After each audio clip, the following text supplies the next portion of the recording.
ചേട്ടാ നമസ്കാരം. നമസ്കാരം. ഡൽഹി സ്ഫോടനം, ആ ഡൽഹി സ്ഫോടനത്തിന്റെ അലയൊലികൾ അവസാനിക്കുന്നില്ല.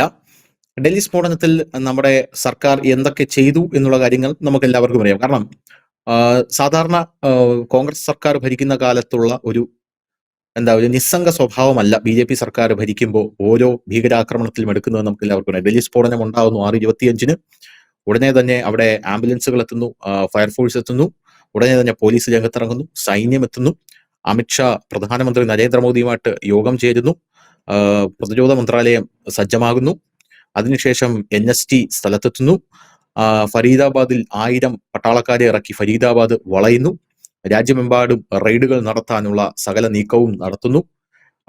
500 പേരുടെ ഒരു സ്പെഷ്യൽ സ്ക്വാഡ് രൂപീകരിക്കുന്നു. അതിനകത്ത് ലോക്കൽ സെൽസ്, പോലീസ് ഉദ്യോഗസ്ഥർ, വലിയ വലിയ കമ്മീഷണർമാർ, പോരാത്തതിന് സൈന്യത്തിലെ പല പല ഉദ്യോഗസ്ഥരുമായി വലിയ സ്ക്വാഡുകൾ രൂപീകരിക്കുന്നു. അങ്ങനെ സർവ്വസജ്ജമായിട്ടുള്ള രീതിയിലാണ് അന്വേഷണം മുന്നോട്ട് പോകുന്നത്. അതിനിടയിൽ പ്രധാനമന്ത്രിയുടെ പ്രസ്താവന എത്തുന്നു, ഇത് ചെയ്ത ആൾക്കാരെ വെറുതെ വിടില്ല എന്ന് പ്രധാനമന്ത്രി പറയുന്നു. പോരാത്തതിന് അദ്ദേഹം വേറൊരു കാര്യം, ഞാനത് ശ്രദ്ധിച്ചൊരു കാര്യം എന്ന് പറഞ്ഞാൽ, ഇത് ചെയ്തവന്മാരെ മാത്രമല്ല, ഇതിന് കൂട്ടുനിന്നവന്മാരെയും ഇതിനെ സപ്പോർട്ട് ചെയ്യുന്നവന്മാരെയും വെറുതെ വിടില്ല എന്നാണ് പ്രധാനമന്ത്രി. വലിയൊരു പ്രസ്താവനയാണ്. കാരണം സപ്പോർട്ട് ചെയ്യുന്നവന്മാർ ഒരുപാട് പേരുണ്ട്. 2.5 വാർ ഫ്രണ്ട് എന്ന് പറയുമ്പോൾ 0.5 വാർ ഫ്രണ്ട് ആ സപ്പോർട്ട് ചെയ്യുന്നവന്മാരും കൂടെ ചേർന്നുള്ളതാണ് ഈ 0.5 വാർ ഫ്രണ്ട് എന്ന് പറയുന്നത്. അപ്പോൾ വളരെ ഗംഭീരമായിട്ടാണ് ഈ കാര്യങ്ങൾ മുന്നോട്ട് പോകുന്നത്. കോൺഗ്രസിന്റെ കാലത്ത് നമ്മൾ ഇതൊന്നും കണ്ടിട്ടില്ല. മുംബൈ ടെറർ അറ്റാക്ക് നടക്കുമ്പോൾ NST അവിടെ ഫ്ലൈറ്റ് ചോദിച്ചു, ഫ്ലൈറ്റ് ഇല്ല. ഫ്ലോർ മാപ്പ് ചോദിച്ചു, ഫ്ലോർ മാപ്പ് ഇല്ല. ഉത്തരവ് തരാൻ പറഞ്ഞു, ഉത്തരവ് തരാനായിട്ട് പറ്റത്തില്ല. പോരാത്തതിന് തിരിച്ചടിക്കട്ടെ എന്ന് ചോദിച്ചു, തിരിച്ചടിക്കണ്ട, അമേരിക്ക അടിക്കണ്ട എന്ന് പറഞ്ഞിട്ടുണ്ട്, അതൊന്നും നമ്മൾ അടിക്കുന്നില്ല. ഇസ്രായേൽ മുകളിൽ വന്ന് നിൽപ്പുണ്ട്, എന്ത് ഞങ്ങൾ താഴോട്ട് വരട്ടെ, ഞങ്ങളെ 2 സിവിലിയൻസ് അവിടെ ഉണ്ടെന്ന് പറഞ്ഞപ്പോൾ നിങ്ങൾ ഇറങ്ങണ്ടെന്ന് പറയുന്നു. യഥാർത്ഥത്തിൽ ഈ ടെറർ അറ്റാക്ക് യവന്മാര് തന്നെ ഉണ്ടാക്കിയതാണോ എന്ന് തോന്നിപ്പോകും. അങ്ങനത്തെ ഒരു നിസ്സംഗ സ്വഭാവമായിരുന്നു. ഇപ്പം നമ്മൾ ഈ 9 പേരെയും പിടിച്ച് ഈ വലിയ സ്ഫോടനം ഡിഫ്യൂസ് ചെയ്ത് കഴിഞ്ഞ ശേഷം നിവൃത്തിയില്ലാതെയാണ് ഇവൻ ഈ ബോംബ് പോലും ഉണ്ടാക്കാതെ ഈ സ്ഫോടക വസ്തു പൊട്ടിച്ചത് എന്നുള്ള റിപ്പോർട്ടാണ് പുറത്തു വരുന്നത്. അപ്പൊ എത്ര ഗംഭീരമായിട്ടാണ് ഇത് മുന്നോട്ട് പോയത്. ഓഫ് കോഴ്സ് സ്ഫോടനം ഉണ്ടായതിൽ ആൾക്കാർ മരണപ്പെട്ടു, പക്ഷെ ഡൽഹി സമ്പൂർണ്ണമായിട്ട് നശിച്ചേനെ, ഒരു ഗർത്തമായി മാറിയേനെ ഡൽഹി. ആ രീതിയിലാണ് കാര്യങ്ങൾ മുന്നോട്ട് പോയിക്കൊണ്ടിരുന്നത്. അപ്പൊ അതിൽ നിന്നെല്ലാം മാറി ഇപ്പോ ഒരു വലിയ നീക്കം എന്ന് പറഞ്ഞാൽ, നമുക്കറിയാം ഇതുപോലുള്ള വിഷയങ്ങൾ ഉണ്ടാകുമ്പോഴാണ് രാജ്യത്ത് പുതിയ പുതിയ ഓരോരോ നീക്കങ്ങൾ, അത് രാജ്യത്തുള്ള ഏതൊരു സാധാരണക്കാരനും ആശ്വാസം പകരുന്നതും ഏതൊരു സാധാരണക്കാരനും സന്തോഷം പകരുന്നതും അവനെ ബാധിക്കുന്നതുമാണ് ഈ പുതിയ നീക്കങ്ങൾ എന്ന് പറയുന്നത്. അപ്പൊ അമിത്ഷാ ഒരു വലിയ പ്രസ്താവന നടത്തിയിട്ടുണ്ട്. RRനെ ഇറക്കും, RRനെ ഞങ്ങൾ ഇറക്കുമെന്നാണ് അമിത്ഷാ പറയുന്നത്. 28 സംസ്ഥാനങ്ങളിൽ ഇറക്കും ഈ RRനെ. അതായത് ഇനി ഇത് വെച്ച് ഉറപ്പിക്കാൻ പറ്റത്തില്ല. ഇതുവരെ ജമ്മു കാശ്മീരിൽ മാത്രമായിരുന്നു RR ഉണ്ടായിരുന്നത്. പക്ഷേ ഈ RRനെ ഞങ്ങൾ 28 സംസ്ഥാനങ്ങളിലും ഇറക്കും. കേരളം ഉൾപ്പെടെയുള്ള ഭീകരന്മാരുടെ പേടി സ്വപ്നമാണ് RR എന്ന് പറയുന്നത്. അതെന്താണെന്ന് ഞാൻ വിശദീകരിക്കുന്നില്ല. എന്താണ് ഈ RR? നമ്മുടെ പ്രേക്ഷകർക്കായിട്ടൊന്ന് പറയാം. എന്താണ് ഇതിന്റെ ഫുൾ ഫോം? രാഷ്ട്രീയ റൈഫിൾസ് എന്നാണ് ഇതിന്റെ ഫുൾ ഫോം. എന്താണ് ഇവരുടെ പദ്ധതി? എന്താണ് ഇവരുടെ പണി? ജമ്മു കാശ്മീരിൽ ഇവർ എങ്ങനെയാണ് പണിയെടുക്കുന്നത്? രാജ്യത്തെ 28 സംസ്ഥാനങ്ങളിലും RRനെ ഇറക്കും എന്ന് പറയുമ്പോൾ ഭീകരന്മാരുടെ അന്ത്യം കുറിക്കാനായിട്ട് നമുക്ക് സാധിക്കും. ആദ്യം തന്നെ ധനുഷ് ആദ്യം പറഞ്ഞത് ഒരു വലിയ പോയിന്റാണ്. കാരണം കഴിഞ്ഞ ദിവസങ്ങളിലെല്ലാം ഇവിടുത്തെ ചില കോൺഗ്രസ്സുകാരും കുറെ മാധ്യമങ്ങളൊക്കെ സുരക്ഷാ വീഴ്ച എന്നൊക്കെ പറഞ്ഞിട്ട് രംഗത്തെത്തുന്ന കാഴ്ചയാണ്. മനസ്സിലാക്കേണ്ട ഒരു കാര്യം, ഇതിന്റെ പ്രാഥമികമായിട്ടുള്ള അന്വേഷണം മുമ്പോട്ട് പോകുമ്പോൾ നമുക്ക് അറിയാൻ കഴിഞ്ഞത് ഇതൊരു ബോംബായിട്ട് രൂപാന്തരപ്പെട്ടിരുന്നില്ല. നടന്നത് ചാവേർ ആക്രമണമല്ല എന്നുള്ളതാണ് ഇപ്പോൾ പുറത്തു വരുന്ന വിവരം. ചാവേർ ആക്രമണത്തിന്റെ രീതി ഇങ്ങനെയല്ല. കാരണം അത് ഒരു വലിയ അളവിൽ, ക്വാണ്ടിറ്റിയിൽ ഒരു വലിയ സ്ഫോടനം. കാരണം ഒരു ചാവേറിനെ കൊണ്ട് അവർ ആക്രമണം നടത്തുമ്പോൾ അതിൽ അർത്ഥമാക്കുന്നത് വലിയ കാഷ്വാലിറ്റിയാണ്. അതായത് ഈ വിരലിലെണ്ണാവുന്നവരെ കൊന്നതുകൊണ്ട് അവർക്ക് നേട്ടമില്ല. അതായത് ഒരു വലിയ കയറ്റുക, അതാണ് അതിന്റെ രീതി. ഈ വാഹനം ഓടിച്ച് ഒരു സ്ഥലത്തേക്ക് ഇടിച്ചു കയറ്റുകയാണ് ചെയ്യുന്നത്. ഇപ്പൊ ചാന്ദിനി ചൗക്ക് പോലെയുള്ള മാർക്കറ്റ്, ഇല്ലെങ്കിൽ ആൾ കൂടി നിൽക്കുന്ന സ്ഥലങ്ങളിൽ, ഇല്ലെങ്കിൽ റെയിൽവേ സ്റ്റേഷനിലൊക്കെ ഇതിനെ ഇടിച്ചു കയറ്റി പൊട്ടിത്തെറിപ്പിച്ചുകൊണ്ട് 100 കണക്കിന് പേരെ കൊല്ലപ്പെടുന്നതിനാണ് ഇവർ ചാവേർ ആക്രമണം എന്ന് പറയുന്നത്. അത് മാത്രവുമല്ല, ഈ നമ്മുടെ അന്വേഷണ ഉദ്യോഗസ്ഥരും സൈന്യവും ഒക്കെ വലിയ രീതിയിലുള്ള റെയ്ഡുകളൊക്കെ നേരത്തെ ആരംഭിക്കുകയും പലരും പിടിയിലാകുകയും ചെയ്തപ്പോൾ ഭയന്ന് നെട്ടോട്ടം ഓടിയ ഒരു ഭീകരനായിരുന്നു ഈ ബോംബും കൊണ്ട് മൂവ് ചെയ്യുന്നതിനിടയിലാണ് ട്രാഫിക് ബ്ലോക്കിൽ വെച്ച് ഇത് പൊട്ടുന്നത് എന്ന് കരുതിയിട്ട് അയാൾ ചെയ്യുന്നത് തെറ്റല്ലാതാകുന്നില്ല. ഭീകരൻ തന്നെയാണ്, ബോംബ് പൊട്ടിച്ചത് തന്നെയാണ്. പക്ഷെ ചാവേർ ആക്രമണം ആയിരുന്നില്ല. ഇവിടെ സുരക്ഷാ വീഴ്ചയെ കുറിച്ച് ചോദിക്കുന്നവരുടെ അടുത്ത് പറയാനുള്ള കാര്യം, ഒരു ഭീകരൻ, ഈ ഇന്ത്യ മഹാരാജ്യത്ത് 140 കോടി ജനവും വൈവിധ്യമാർന്ന ഒരു രാജ്യവും വലിയൊരു രാജ്യവും ഉള്ളിടത്ത് ഇത്രയും പേരെ ഒതുക്കി, അതായത് ഇത്രയും പേരെ ഇല്ലാതാക്കിക്കൊണ്ട് മുൻപോട്ട് പോവുകയും ഡോക്ടർ എന്ന വ്യാജേന വിലസി നടന്ന, അതായത് ഒരു ഡോക്ടറിന്റെ കുപ്പായം ഇട്ടുകൊണ്ട് വിലസി നടന്ന ഭീകരന്മാരെ പൊക്കുകയും ചെയ്തപ്പോൾ നെട്ടോട്ടമോടി ഒരു ഭീകരൻ കയ്യിലിരുന്ന ബോംബ് പൊട്ടി എന്നുള്ളതാണ് ആ വാർത്ത തന്നെ. ഓക്കെ, അത് പൊട്ടി നമ്മുടെ ഏറ്റവും പ്രിയപ്പെട്ട നമ്മുടെ പൗരന്മാരുടെ ജീവൻ ഇല്ലാതായി. ഇതെല്ലാം യാഥാർത്ഥ്യം തന്നെയാണ്. ഭീകരൻ തന്നെയാണ്, ബോംബാണ് പൊട്ടിയതും. പക്ഷെ അത് കണക്ട് ചെയ്തിട്ടില്ലായിരുന്നു എന്നുള്ളതാണ്. അതായത് ഈ ഇദ്ദേഹം എന്ന് പറയുന്നത് ഞാനത് ശീലിച്ചു പോയതുകൊണ്ടാണ്. ഈ ഭീകരൻ പിന്നെ കയ്യിലിരുന്ന ഈ പറയുന്ന സ്ഫോടക വസ്തുക്കളെല്ലാം ഒരു വലിയ ബോംബായി രൂപാന്തരപ്പെടുത്തിയിട്ടില്ലായിരുന്നു എന്നാണ് ഇപ്പോൾ പ്രാഥമികമായി വരുന്ന വിവരം. പിന്നെ സുപ്രധാനമായ ഒരു വിവരം കൂടെ വരുന്നുണ്ട്. അതില് ഈ സ്ഫോടക വസ്തുക്കളിൽ സൈന്യം ഉപയോഗിക്കുന്ന സ്ഫോടക വസ്തുക്കൾ ഉണ്ടായിരുന്നു, കണ്ടന്റ് സൈന്യം. അതിൽ വിരല് ചൂണ്ടുന്നത് എങ്ങോട്ടാണ്? പാകിസ്ഥാൻ സൈന്യത്തിലേക്കാണ്. കാരണം സൈന്യങ്ങൾ സാധാരണ ഉപയോഗിക്കുന്ന സാധനങ്ങൾ ഇല്ലെങ്കിൽ ആ ഒരു എന്താണ് പറയുന്നത്, അതിനകത്തുള്ള കണ്ടന്റ് അത് ഇതിനകത്ത് ഉണ്ടായിരുന്നു. അപ്പോൾ ഇതിൽ തന്നെ പാകിസ്ഥാന്റെ സൈന്യത്തിൽ നിന്നാണ് ഇത് കിട്ടിയത്. എന്താ ഇന്ത്യൻ സൈന്യം കൊണ്ട് കൊടുക്കത്തില്ലല്ലോ ഭീകരന്മാർക്ക്. അപ്പൊ ആ സാധനങ്ങളുടെ പ്രത്യേകത എന്തെന്ന് വെച്ച് കഴിഞ്ഞാൽ അത് കുറഞ്ഞ അളവുണ്ടെങ്കിൽ കൂടുതൽ മാരകമായ സ്ഫോടനങ്ങൾ നടത്താൻ പറ്റും. കാരണം ഇവരെന്തിനാണ് ഈ കുറഞ്ഞ അളവുള്ളത് വാങ്ങുന്നതെന്ന് വെച്ച് കഴിഞ്ഞാൽ ഇവർക്ക് കൊണ്ടു നടക്കാൻ എളുപ്പമാണ്. എന്നാൽ അതിന്റെ ഗുണം എന്ന് പറഞ്ഞു കഴിഞ്ഞാൽ, ഇല്ലെങ്കിൽ അതിന്റെ ഒരു ഇതെന്ന് പറഞ്ഞു കഴിഞ്ഞാൽ വലിയ രീതിയിൽ തന്നെ അവർക്ക് ഒരു സ്ഫോടനവും മറ്റും നടത്താൻ പറ്റും. അതിന്റെ കാര്യങ്ങൾ കൂടി കണ്ടെത്തിയിട്ടുണ്ട് എന്നാണ് ഇപ്പോൾ ലഭ്യമാകുന്നവരും. ഇതൊക്കെ ആദ്യം തന്നെ പ്രേക്ഷകരോട് പറയാനുള്ള കാര്യം, ഇതൊന്നും ഈ അന്വേഷണ സംഘത്തിലുള്ള ഡൽഹി പോലീസിന്റെയോ ഇല്ല മറ്റും വരുന്ന സോഴ്സുകൾ മാത്രമാണിത്. ഇനി ഇതിന്റെ ഫോറൻസിക്കും മറ്റുള്ള റിപ്പോർട്ടുകളൊക്കെ വരാൻ കിടക്കുന്നതുള്ളൂ. ഏതായാലും ശ്രീ അമിത്ഷാ വിശദമായി തന്നെ ഇതിനെക്കുറിച്ച് ഒരു പത്രസമ്മേളനം നടത്തും എന്ന് തന്നെയാണ് കരുതുന്നത്. അദ്ദേഹം കഴിഞ്ഞ ദിവസം അത് തന്നെയാണ് പറഞ്ഞത്, ഇതെല്ലാം അന്വേഷിച്ചതിന് ശേഷം നടത്തുമെന്നാണ്. അപ്പം നമുക്ക് അതിനെ ഒരു സ്ഥിരീകരണം ഇല്ല, ആധികാരികത എന്ന് പറയാം. ഇപ്പോൾ ഈ അന്വേഷണ സംഘത്തിൽ നിന്ന് ലഭ്യമാകുന്ന, സ്വാഭാവികമായി മാധ്യമപ്രവർത്തകർക്കെല്ലാം ലഭ്യമാകുന്ന ഒരു വിവരം തന്നെയാണ് നമ്മളിപ്പോൾ പങ്കുവെക്കുന്നത്. അപ്പം അതിൽ നിന്നും മനസ്സിലാക്കാൻ കഴിയുന്നത് പാകിസ്ഥാൻ സൈന്യത്തിന് നേരിട്ട് പങ്കുണ്ടായിരുന്നു എന്നുള്ളത് തന്നെയാണ്. പക്ഷെ അവർ പ്ലാൻ ചെയ്ത രീതിയിലോ അവർ പ്ലാൻ ചെയ്ത ഭീകരാക്രമണമോ അല്ല ഡൽഹി നടന്നത്. അതായത് ഈ ഭീകരൻ ബോംബും കൊണ്ട് വേറെ എങ്ങോട്ടോ പോകാനിരുന്നതാണ്. ആ പോകുന്ന വഴിയിൽ ബോംബ് പൊട്ടിക്കാൻ തന്നെ ഇരുന്നതാണ് ആ സാധനം. അത് കുറച്ചുകൂടി വലിയ കാഷ്വാലിറ്റി ഉണ്ടാക്കുന്ന രീതിയിലേക്ക് പോകാനിരുന്നതാണ്. അപ്രതീക്ഷിതമായി മാധ്യമങ്ങളുടെ ഒരു വാചകം കേട്ടാലുണ്ടല്ലോ, അവര് കൊടുക്കുന്നത് ഇത് ചാവേർ ആക്രമണമൊന്നുമല്ല, അബദ്ധത്തിൽ ഭീകരന്റെ കയ്യിൽ നിന്ന് പൊട്ടിയതാണ് അവര് പറയുക. അല്ല, അപ്പൊ ഇത് ആരുടെ കയ്യിൽ നിന്ന് പൊട്ടി? ഈ ഭീകരൻ എന്ന് പറയുന്നത് നല്ല കുട്ടിയല്ലല്ലോ, സ്വാതന്ത്ര്യ സമര സേനാനിയോ ഇല്ലെങ്കിൽ പോരാളിയോ ഒന്നും അല്ല. അവനെ അവന്റെ കുടുംബത്തിൽ തന്നെ ഈ രാജ്യത്തു നിന്ന് ഇല്ലാതാക്കണമെന്നാണ് നമ്മളൊക്കെ കരുതുന്നത്. നമ്മുടെ മലയാള മാധ്യമങ്ങളല്ല, അവരിതും പറയാം. അബ്ദുൽ നമ്മുടെ കസബ്, മുംബൈ ഭീകരാക്രമണത്തിൽ കസബിനെ കുറിച്ച് ഇവിടുത്തെ ഒരു മാധ്യമത്തിന്റെ തലക്കെട്ട് പൂവിനെയും പൂമ്പാറ്റകളെയും സ്നേഹിച്ചതായിരുന്നു. ലാദനെ കുറിച്ച് ഇവിടെ കൊടുത്തതെന്നാണെന്നറിയാം, ബുക്കുകളെ സ്നേഹിച്ച മനുഷ്യൻ എന്നായിരുന്നു. അത് ഇവരെ സംബന്ധിച്ച് ഇവരൊക്കെയാണ് ഇവരുടെ റോൾ മോഡൽസ്. ദൈവവും ഒപ്പം തന്നെ ഇവരുടെ നേതാക്കന്മാരും ഒക്കെ ഇവരെയാണ് വലിയ രീതിയിലാണ് കാണുന്നത്. ഇവിടെ ലാദനെ കുറിച്ച് കവിത എഴുതിയിട്ടില്ലേ? ഒരു മന്ത്രി തന്നെ ഇരുന്ന് കവിത എഴുതിയില്ലേ?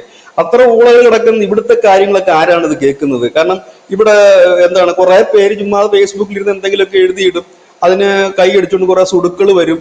അത് കേരളത്തിന്റെ ഒരു മൂലക്കുള്ളൂ. അതും എനിക്ക് തോന്നുന്നു അധികം വൈകില്ല, കുറച്ചുനാളോടെ കഴിയുമ്പോൾ ആ ഒരു പ്രതിഭാസം ഒക്കെ തീരും. കാരണം ഇപ്പോൾ ഈ കേരളം ഭരിക്കുന്ന രാഷ്ട്രീയ പാർട്ടിക്ക് അത് നന്നായി ബോധ്യമാകുന്നുണ്ട്. അതുകൊണ്ട് തന്നെ അവരിപ്പോൾ പഴയതുപോലെ, ഇല്ലെങ്കിൽ മുമ്പ് ഈ ഭീകരപ്രവർത്തനമൊക്കെ നടക്കുമ്പോൾ ഏറ്റവും ഫ്രണ്ടായി ചാടി ഇറങ്ങുന്ന ഇടതുപക്ഷക്കാരാ. അവർ പറയും മാനുഷികമാണ്. കഴിഞ്ഞ ദിവസം ഈ അമ്മയും സഹോദരനെ കസ്റ്റഡിയിൽ എടുത്തായിരുന്നല്ലോ ഭീകരന്റെ. അയ്യോ അത് മാനുഷികമാണ്, അവരെ അങ്ങനൊന്നും ചെയ്യരുതെന്നൊക്കെ പറഞ്ഞുകൊണ്ട് വരുന്ന സഖാക്കളൊന്നും ഇപ്പം മിണ്ടാറില്ല. അവർക്ക് കാര്യങ്ങൾ നന്നായിട്ട് അറിയാം. കാരണം അവരുടെ കാൽച്ചോട്ടിലെ മണ്ണൊക്കെ പണ്ടേക്ക് സുഡാപ്പികൾ കൊണ്ടുപോയി. അപ്പൊ അതുകൊണ്ട് തന്നെ അവർക്ക് അതിന്റെ കാര്യങ്ങൾ മനസ്സിലായി. ഇനി അവശേഷിക്കുന്നതിനെ നിലനിർത്തുക എന്നുള്ളതാണ് അവരുടെ ലക്ഷ്യം. നമ്മൾ അതിലേക്ക് അത് പിന്നെ വേറൊരു വിഷയമാണത്. നമുക്കിനി RR നമ്മൾ വന്നു കഴിഞ്ഞാൽ, RR രാഷ്ട്രീയ റൈഫിൾസ് 1990-കളിലാണ് ഇത് രൂപീകരിക്കുന്നത്. 6 ബറ്റാലിയനുമായിട്ടാണ് ഇത് രൂപീകരിക്കുന്നത്. ഇത് ഈ ജമ്മു കാശ്മീരിലെ ഭീകരപ്രവർത്തനം നിർത്തുന്നതിന് വേണ്ടിയിട്ട് രൂപീകരിച്ച ഒന്നാണ്. അത് SF ഡോഗ്ര എന്ന് പറയുന്ന SF റോഡ്രിഗസ് എന്ന് പറയുന്ന ഒരു ജനറലിന്റെ കീഴിലായിരുന്നു ഇത് ആദ്യം 6 ബറ്റാലിയൻ. അതിനുശേഷം ഇത് 36 ബറ്റാലിയനായി. അതിനുശേഷം ഇത് 76 ബറ്റാലിയനായി. പിന്നീട് 65,000-ഓളം സേനാംഗങ്ങളുണ്ട്. ഇതെങ്ങനെയാണ് ഇതിനകത്ത് ഈ സേനാംഗങ്ങൾ വരുന്നതെന്ന് ചോദിച്ചാൽ ഡെപ്യൂട്ടേഷനിൽ വരുന്നതാണ്. അതായത് കരസേനയിലും ഒക്കെ ഉള്ള മിടുക്കരായിട്ടുള്ള ഓഫീസേഴ്സിനും 2 മുതൽ 3 വർഷത്തേക്ക് ഡെപ്യൂട്ടേഷനിൽ എടുക്കുന്നത്. അങ്ങനെയാണ് ലോകത്തെ എല്ലാ ഫോഴ്സുകളും. നമ്മളിപ്പോ കേരള പോലീസ് നമ്മൾ എടുത്തു കഴിഞ്ഞാൽ അതിൽ തന്നെ എല്ലാം പോലീസ് തന്നെയാണ്. അതിൽ നിന്ന് ഡെപ്യൂട്ടേഷനിൽ ട്രാഫിക് ഡ്യൂട്ടിക്ക് പോകാറുണ്ട്. അതിൽ തന്നെ ATS ആന്റി ടെററിസ്റ്റ് വിങ്ങിലേക്ക് പോകാറുണ്ട്. അതിൽ തന്നെ ക്രൈം ബ്രാഞ്ചിലേക്ക് പോകുന്നു, വിജിലൻസിലേക്ക് പോകുന്നു. അങ്ങനെ എന്ന് പറഞ്ഞത് കണക്ക് ആർമിയിലും അങ്ങനെയുണ്ട്, എയർഫോഴ്സിലും അങ്ങനെയുണ്ട്, പിന്നെ നേവിയിലുമുണ്ട്. അതല്ലാതെ ഈ എന്താ പറയുന്നത് പ്രത്യേക വിങ്ങുന്നത് ഇതിലെ മിടുക്കന്മാരെയാണ് നമ്മൾ കമാൻഡോകളായിട്ട് തിരഞ്ഞെടുക്കുന്നത്. ഇതിനു മുമ്പ് തന്നെ ഒരു വാർത്ത വന്നിരുന്നു. 2ാം മോദി സർക്കാരിന്റെ കാലത്ത് ഈ നമ്മുടെ SPG, special protection group, SPG എന്ന് പറയുന്നത് നമ്മുടെ രാജ്യത്ത് ഒരു വലിയ കമാൻഡോ വിഭാഗമാണ് SPG. ഈ SPGയെ പലയിടത്തു നിന്നും വെട്ടിച്ചുരുക്കിയിരുന്നു.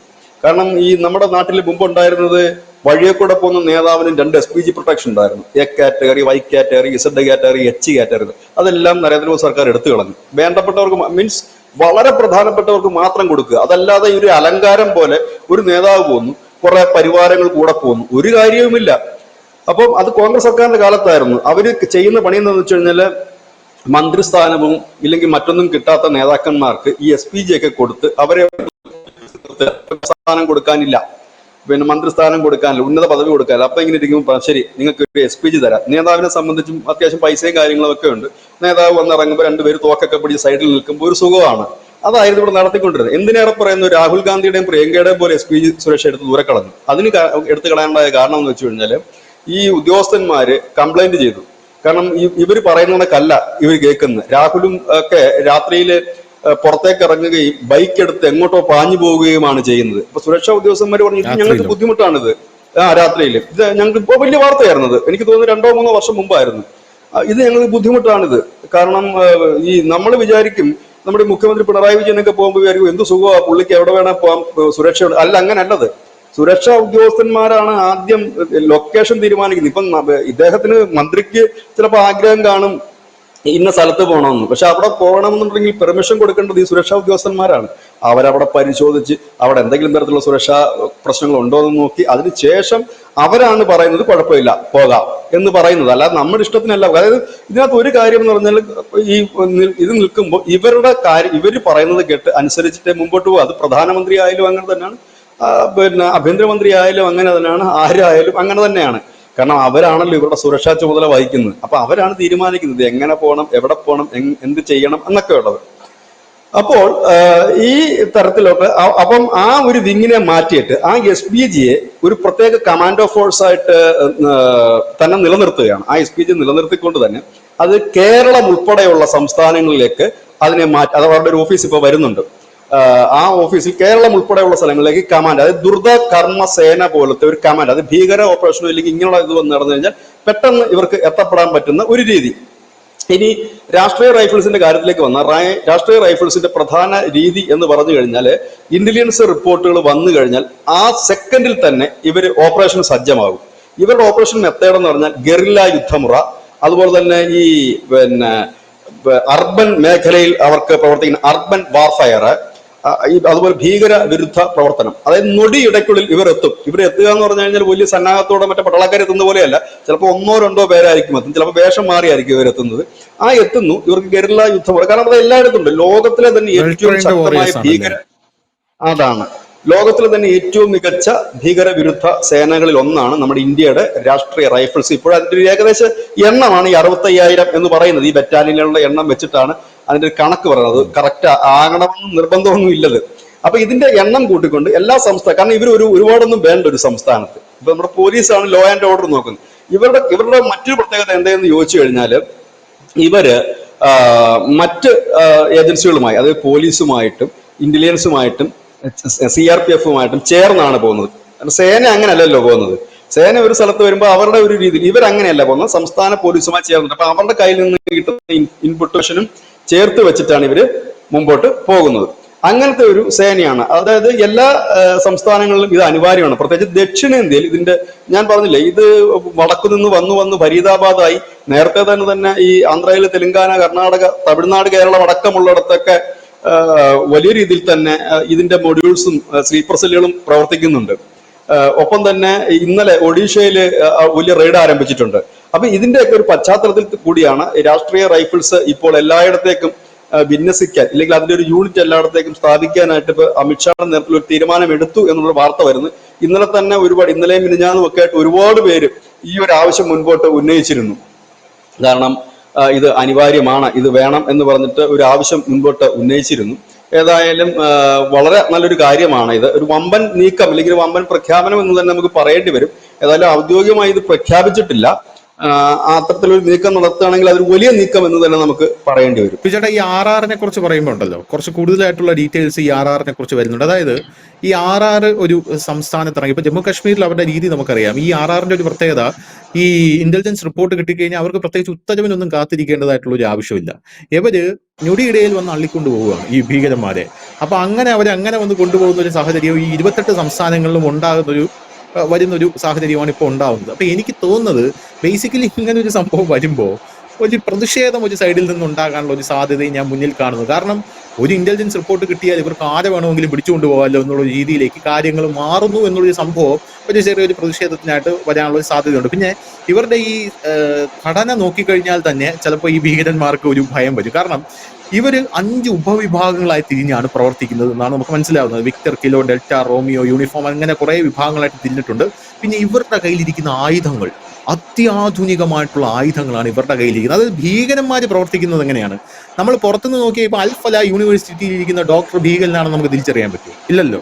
പക്ഷെ അവന്റെ വീട്ടിൽ ചെന്ന് നോക്കിയാൽ അതിനകത്ത് AK-47 മറ്റേ ഇറ്റാലിയൻ റൈഫിളൊക്കെ ഇരിക്കുന്ന കാണാൻ പറ്റും. അതിന്റെ അപ്പുറമുള്ള നല്ല പടക്ക് സാധനങ്ങളൊക്കെ വെച്ചിട്ടാണ് ഇവർ ഇരിക്കുന്നതെന്നാണ് നമുക്ക് അറിയാൻ സാധിക്കുന്നത്. അപ്പോൾ ഇവര് വരുമ്പോൾ അത് ഭീകരന്മാർക്ക് ഒരു പേടി സ്വപ്നമാണ്. പിന്നെ ഭീകരന്മാരുടെ സപ്പോർട്ട് ചെയ്യുന്നവർക്ക് അപ്പൊ അതൊരു പ്രതിഷേധം ഉണ്ടാകാനുള്ള ഒരു സാധ്യതയില്ല. ഇവരുടെ പ്രവർത്തന ഘടന എങ്ങനെയാണ്? നമ്മുടെ രാജ്യത്ത് നമ്മൾക്കുള്ള സേനാ വിഭാഗത്തിലായാലും പോലീസിലായാലും ഒക്കെ നമ്മൾ പുറമേ കാണുന്നതിനൊക്കെ അപ്പുറത്തേക്ക് അവർക്ക് അനവധി വിങ്ങുകളുണ്ട്. ഇപ്പോൾ ഈ നമ്മൾ പറഞ്ഞ രാഷ്ട്രീയ റൈഫിൾസിൽ നിന്ന് തനിഷ് പറഞ്ഞ നമുക്ക് വിക്ടർ, കില, ഡെൽറ്റ, റോമിയോ, യൂണിഫോം തുടങ്ങിയ വിഭാഗങ്ങളുണ്ട്, പല വിഭാഗങ്ങൾ. എന്താണ് ഈ ഉപവിഭാഗങ്ങൾ എന്ന് വെച്ചാൽ വെറുതെ ഒരു പേരിട്ടൊരു ഉപവിഭാഗം ഉണ്ടാക്കുകയല്ല. അതിൽ ഓരോരുത്തർക്കും ഓരോ പ്രത്യേക പണിയുണ്ട്. ചിലപ്പോൾ നൊടിയിടയിൽ ഓപ്പറേഷൻ നടത്താൻ പറ്റുന്ന ഒരു വിഭാഗം കാണും, വെള്ളത്തിൽ നടത്താൻ പറ്റുന്നൊരു വിഭാഗം കാണും, ഇല്ലെങ്കിൽ മലഞ്ചെരുവുകളിലെ കാടുകൾക്കുള്ളിൽ നടത്താൻ പറ്റുന്നൊരു വിഭാഗം കാണും. അങ്ങനെയാണ് ഇതിനെ ഡിവൈഡ് ചെയ്ത് പോകുന്നത്. രണ്ടാമത്തെ ഒരു കാര്യം എന്ന് പറഞ്ഞു കഴിഞ്ഞാൽ നമ്മുടെ രാജ്യത്ത് ഇപ്പൊ നമ്മൾ സേന എന്ന് പറയുമ്പോൾ നമ്മുടെയൊക്കെ മനസ്സിൽ പെട്ടെന്ന് വരുന്നത് ഒരു വലിയ പട്ടാള വണ്ടിയും അതിനകത്ത് പട്ടാള യൂണിഫോമും തോക്കും പിടിച്ചിട്ടുള്ള പട്ടാളക്കാരെ മാത്രമാണ്. അത് അവരുടെ ഒരു മുഖം മാത്രമാണ്. അതിനകത്ത് തന്നെ എത്രയോ വിങ്ങുകളുണ്ട്. ഒരു പട്ടാളത്തിൽ തന്നെ ഈ യുദ്ധത്തിനും മറ്റും നോക്കുമ്പോൾ ഗ്രഫ് എന്ന് പറഞ്ഞിട്ട് ഈ പാത തെളിക്കുന്ന ഒരു വിഭാഗം, ഇനി പാലങ്ങളും മറ്റും ഉണ്ടാക്കുന്ന എഞ്ചിനീയറിംഗ് വിഭാഗമുണ്ട്. അങ്ങനെ അനവധി വിഭാഗങ്ങൾ ചേർന്നിട്ടാണ് പോകുന്നത്. ഇത് കൂടാതെ ഇവർക്ക് മിന്നൽ ഓപ്പറേഷൻ നടത്താൻ ടീമുകൾ വേറെയുണ്ട്. ഇതെല്ലാം ചേർന്നതാണ് സേന എന്ന് നമ്മൾ പറയുന്നത്. പക്ഷെ ഇതിന്റെ ഒന്നും ഒരു പൂർണ്ണമായ ഘടന ആർക്കും അറിയില്ല. കാരണം നമുക്കും അറിയില്ല, ആർക്കും അറിയില്ല. ലോകത്തെങ്ങും ആ പുറമേ ഉള്ളതിന്റെ ഒരു സംഖ്യയും ഇപ്പൊ നമ്മളിപ്പോ ഒരു സംഖ്യ, ഒരു രാജ്യത്തിന്റെ പട്ടാളത്തിന്റെ സംഖ്യ എന്ന് പറയുന്നത് ലീഗലി പേറോളിൽ കയറിയിട്ടുള്ള ഒരു സംഖ്യ വെച്ചിട്ടാണ് ഈ പറയുന്നത്. ശമ്പളവും കൃത്യമായിട്ട് മേടിക്കുന്നത്. ഈ ശമ്പളം ഈ രീതിയിൽ അല്ലാതെ കിട്ടുന്ന വിഭാഗങ്ങളുണ്ട്, വളരെ രഹസ്യാത്മകമായി പ്രവർത്തിക്കുന്ന വിഭാഗങ്ങളും ഉണ്ട്. അപ്പം പേറോളിൽ കയറിയിട്ട് ഉള്ളതാണെങ്കിൽ നമുക്ക് എല്ലാ രാജ്യങ്ങളുടെയും ഏകദേശം ഇത്രയും പേര് ഇവിടുന്ന് ശമ്പളം വാങ്ങുന്നുണ്ട്, അതിന്റെ ഒരു ശരാശരി കണക്കാണ് നമ്മൾ എടുക്കുന്നത് സാധാരണ. അപ്പൊ ഇതല്ലാതെ ഇപ്പൊ എടുക്കുന്നത് എങ്ങനെ അറിയാൻ പറ്റും? ഇപ്പൊ ഒരു IB ഉദ്യോഗസ്ഥനാണെങ്കിൽ അദ്ദേഹത്തിന് ലീഗലി നേരെ, അതായത് ബാങ്ക് ത്രൂ ആണോ വരുന്നത്, ഇല്ലെങ്കിൽ പല ബാങ്കുകൾ വഴിയാണോ വരുന്നത്, അത് ക്യാഷ് ആയിട്ടാണോ വരുന്നതൊന്നും നമുക്കറിയില്ല. നമ്മളത് തിരക്കേണ്ട ആവശ്യമില്ല, കാരണം രാജ്യസുരക്ഷയുടെ ഭാഗമാണ്. അത് അവരുടെ പണി നോക്കിക്കോളും എന്നുള്ളതാണ് യാഥാർത്ഥ്യം. അപ്പൊ ഇത്തരം ഒരു സേന എന്ന് പറയുമ്പോൾ ഇതിന് സമാനമായി തന്നെയാണ് SPG കഴിഞ്ഞ 2ാം ടൈമിലെ മോദി സർക്കാർ തന്നെ അതിനെ പല സംസ്ഥാനങ്ങളിലേക്കും അതിനെ വിഭജിച്ച് നൽകിയിരുന്നു. ആ കൂട്ടത്തിൽ ഇവർ കൂടി വരുമ്പോൾ സംഭവിക്കുന്നത് എന്തേന്ന് ചോദിച്ചു കഴിഞ്ഞാല് നമുക്ക് വളരെ പെട്ടെന്ന് തന്നെ, അതായത് ഇപ്പോൾ എങ്ങനെയാണ് സംഭവം, ഇവിടെ ഒരു സംശയാസ്പദമായ ഒരു സാഹചര്യം, ഒരു ഇന്റലിജൻസ് റിപ്പോർട്ട് വന്നു കഴിഞ്ഞാൽ നമ്മുടെ പോലീസ് വരും, നമ്മുടെ മറ്റുള്ള ആളുകൾ വരും. അത് അന്വേഷണം ഇങ്ങനെ നീണ്ടു പോവുകയാണെങ്കിൽ ഇത് അന്വേഷണത്തിനൊന്നും അധികം സമയമില്ല. കാരണം ഇവർ സർവ്വസജ്ജമായിട്ടാണ് വരുന്നത്. ഇവർ ഈ ടീം ഏറ്റുമുട്ടലിനാണെങ്കിൽ അവിടെ തീർക്കുക എന്നുള്ളതാണ്. കാരണം ഇവരെ സംബന്ധിച്ച് ഏറ്റുമുട്ടലൊക്കെയാണ് ആ ഭാഗത്തുനിന്ന് ഉണ്ടാകുന്നെങ്കിൽ അറസ്റ്റ് ചെയ്തുകൊണ്ട് പോവുക എന്നൊരു തിയറി ഇവർക്കില്ല. ഇവര് ഒന്നുകിൽ ജീവനോടെ പിടികൂടാനാണ് ഇവരെല്ലാവരും ശ്രമിക്കുന്നത്. ജീവനോടെ പിടികൂടാൻ പറ്റില്ല, അവിടെ തീർക്കുക എന്നുള്ളതാണ്. അതല്ല രണ്ടാമത്തെ കാര്യവും ഇങ്ങനെയുള്ളതൊന്നുമില്ല. പിന്നെ ഇതിനെതിരെ ഒന്നും പ്രതിഷേധം ഉണ്ടാകാനുള്ള സാധ്യത, കാരണം രാജ്യസുരക്ഷയുടെ ഭാഗമല്ലേ. ഇതെല്ലാം നമ്മുടെ വീട്ടിൽ കയറി ആരുടെയും വരുന്നില്ലല്ലോ, ഇല്ലെങ്കിൽ ലോകത്തുള്ള എല്ലാവരുടെയും വീട്ടിൽ കയറി വരുന്നുണ്ടോ? ഇല്ല. ഇതൊക്കെ ആ പണിക്ക് പോകുന്നവർക്കല്ലേ, അത് സ്വാഭാവികമായി തന്നെയാണ്. ഇപ്പൊ പോപ്പുലർ ഫ്രണ്ടിനെ നിരോധിക്കുന്ന സമയത്ത് എന്താണ് പറയുന്നത്? പോപ്പുലർ ഫ്രണ്ടിനെ തൊട്ടാൽ ഈ രാജ്യം കത്തും പിടിക്കും എന്നൊക്കെ പറഞ്ഞിരുന്നില്ലേ? മുമ്പ് നമുക്കറിയാം, ED ഉദ്യോഗസ്ഥന്മാരൊക്കെ വരുമ്പം എല്ലായിടത്തും ഈ പോപ്പുലർ ഫ്രണ്ടുകാരും SDPIക്കാരും ഒക്കെ ഈ ഉദ്യോഗസ്ഥന്മാരെ തടയുന്ന കാഴ്ച നമ്മൾ കണ്ടിട്ടുണ്ട്. പോപ്പുലർ ഫ്രണ്ടിനെ നിരോധിച്ചപ്പോൾ നമ്മൾ എങ്ങും കണ്ടില്ലല്ലോ ഈ തടയുന്നത്. അതിനുശേഷം ഇപ്പോൾ പലയിടത്തും റെയ്ഡ് നടക്കുമ്പോൾ പോപ്പുലർ ഫ്രണ്ടുകാരെയും കാണുന്നില്ലല്ലോ തടയാനായിട്ട്. ഇത്രയേ ഉള്ളൂ കാര്യം. ഈ തടയുന്നവരുടെ കൂട്ടത്തിൽ നിൽക്കാൻ ആരെങ്കിലും വേണ്ടേ? അവര് മാത്രമേ കാണൂ. അതാണ് അതിന്റെ അവസ്ഥ. മുമ്പായിരുന്നെങ്കിൽ ഈ ഇപ്പോൾ ഒരുപാട് മൗലവി അറസ്റ്റ് ചെയ്തിട്ടുണ്ട് ഡൽഹിയിൽ. ഈ മൗലവി ഉം. ഉൾപ്പെടെ അറസ്റ്റ് ചെയ്യുമ്പോഴത്തേക്കും മുൻപായിരുന്നെങ്കിൽ നമ്മുടെ രാജ്യത്ത് എന്തൊക്കെ പ്രതിഷേധമുണ്ടായേനെ. സോഷ്യൽ മീഡിയ ശരിയാണ്. പ്രതിഷേധമുണ്ടായേനെ, തെരുവിലിറങ്ങിയ. ഇപ്പൊ കമാന്ന് മിണ്ടാൻ കഴിയില്ല, മിണ്ടുന്നവൻ കൂടി അകത്തു പോകും. ഭീകരവാദി ഭീകരവാദി തന്നെയാണ്. അത് മൗലവി ആയാലും ഡോക്ടർ ആയാലും എഞ്ചിനീയർ ആയാലും ആരായാലും ആ പണി ചെയ്യുന്നവൻ ഈ രാജ്യത്ത് ജീവിക്കാൻ അർഹനല്ല. അതൊരു യാഥാർത്ഥ്യമായ ഒരു കാര്യമാണ്. അപ്പോ ഉം. ഇപ്പൊ ഇതാണ് ഇപ്പോഴത്തെ പുതിയൊരു രീതി. അപ്പൊ ഏതായാലും ഈ RR വേണം എന്നുള്ള കാര്യം പ്രതിപക്ഷം, കോൺഗ്രസ് ഉൾപ്പെടെ, കാരണം കോൺഗ്രസിന്റെ കാലത്താണ് ഇത് വന്നത്. കഴിഞ്ഞ ദിവസം ഈ അറ്റാക്ക് നടന്നതിന് പിന്നാലെ കോൺഗ്രസിന്റെ നേതാക്കളാണ് ആദ്യം ഇത് പറഞ്ഞത്. RRന് ഇപ്പൊ ശരിക്കും ഇപ്പൊ RRന് ഇപ്പൊ പണിയില്ല ജമ്മു കാശ്മീരില്. കാരണം ഈ അസാം ശരിയാണ്. റൈഫിൾസും മറ്റുള്ളവരുമൊക്കെ അസാം റൈഫിൾസും മറ്റുള്ളവരും സെയിം മെത്തേഡ് തന്നെയാണ് അവരുടെ. ഈ വനാന്തരങ്ങളിലും ഗുഹകളിലൊക്കെ പോയിട്ട് അറ്റാക്ക് ചെയ്ത് ഭീകരരെ കൊല്ലുക എന്നുള്ളത്. അപ്പൊ അവരെ ഇങ്ങോട്ടേക്ക് കുറച്ചുപേരെ കൊണ്ടുവന്നിരുന്നു. അപ്പൊ ഓൾറെഡി ഇപ്പം ജമ്മു കാശ്മീരിൽ സേനയും മറ്റുള്ളവരും ഒക്കെ ഫുൾ നിറഞ്ഞിരിക്കുകയാണ്. അപ്പൊ ഈ RRനെ വേണമെങ്കിൽ എല്ലായിടത്തേക്കും അവർക്ക് സംശയം. കാരണം ഇവര് അധികം പേരൊന്നും വേണ്ട, 10,000-10,000 പേരൊന്നും വേണ്ടവര്, 500 പേരോ ഒരു 400 പേരുടെ ഒക്കെ ഒരു ഗ്രൂപ്പ് ഉണ്ടാക്കിയാൽ മാത്രം മതി. കാരണം ഇവര് ഒരു സംഘമായിട്ട് അല്ല പലപ്പോഴും യാത്ര, 1-2 പേരടങ്ങുന്ന ഒരു ഗ്യാങ്. ചിലപ്പോൾ ഒരുപക്ഷെ കാശ്മീർ പോലെ എല്ലായിടത്തും ഭീകരത ഉള്ളിടത്ത് മാത്രമാണ് അവരൊരു സംഘമായിട്ട് പോകുന്നത്. എല്ലായിടത്ത് അവർക്കൊരു സംഘമായിട്ട് പോകേണ്ട ഒരു കാര്യം ഇല്ല എന്നാണ് ഞാൻ മനസ്സിലാക്കുന്നത്. ഇതൊക്കെ ഓരോരുത്തർ പറഞ്ഞുള്ള അറിവുകൾ മാത്രമാണ്.